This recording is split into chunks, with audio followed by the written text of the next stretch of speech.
The United States has said that it has no plans at present to shoot down the remains of a Chinese rocket, which could plunge to Earth sometime this weekend. A section of a Long March 5B rocket like this one, which was used to deliver part of a Chinese space station into orbit last week, is tumbling out of control above the planet.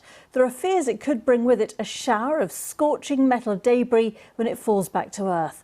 And this map gives you an idea of where the debris might fall. In theory, everywhere from Newfoundland in Canada to New Zealand could be affected, although the law of averages suggests the debris is most likely to come down somewhere in the sea near the equator. China says the risk of damage is extremely low. Well, CBS correspondent Laura Podesta joins me now from New York. And Laura, how worried should we be that a lump of rocket could fall on our heads in the next 4 days? You know, I think that there is reason to be concerned, but what we're hearing from experts and from officials here in the U.S. is that it is most likely to fall potentially in water. 70% of the globe's surface is covered by ocean, so the likelihood of it falling on a very densely populated area is small. It's more likely that it would fall into the water.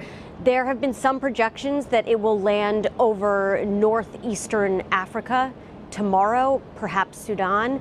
Sudan is 50% desert. It's within the Sahara, and it's sparsely populated. There are about 42 million people who live in Sudan. But again, there are so many factors that go into where this rocket and where the remnants of the rocket could land. Everything from solar flares from the sun, making it so that it would go off kilter and move several miles from where they're projecting it.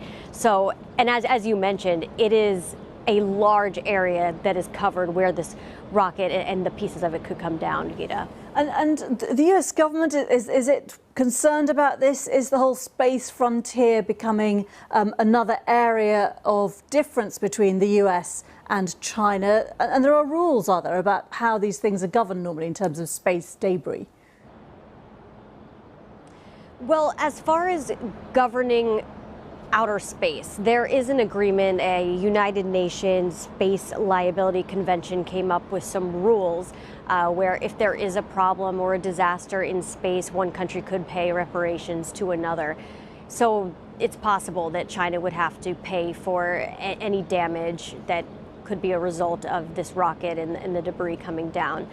As far as creating new tensions between the U.S. and China, I think it's more likely that this would create more discussion.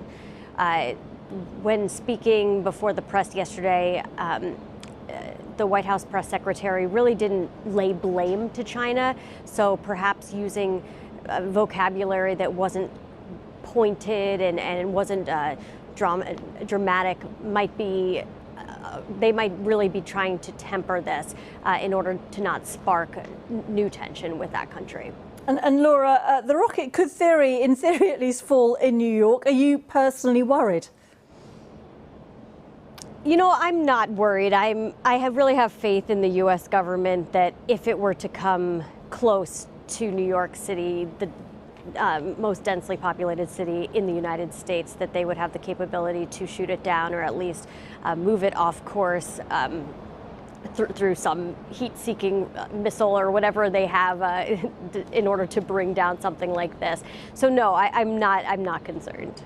Laura Podesta, thanks very much. I'm watching The West Wing still at the moment. I'm just wondering whether any of those episodes dealt with this particular concern. I'll have to check. Thanks very much indeed. Great to speak to you. Thank you. Thank you.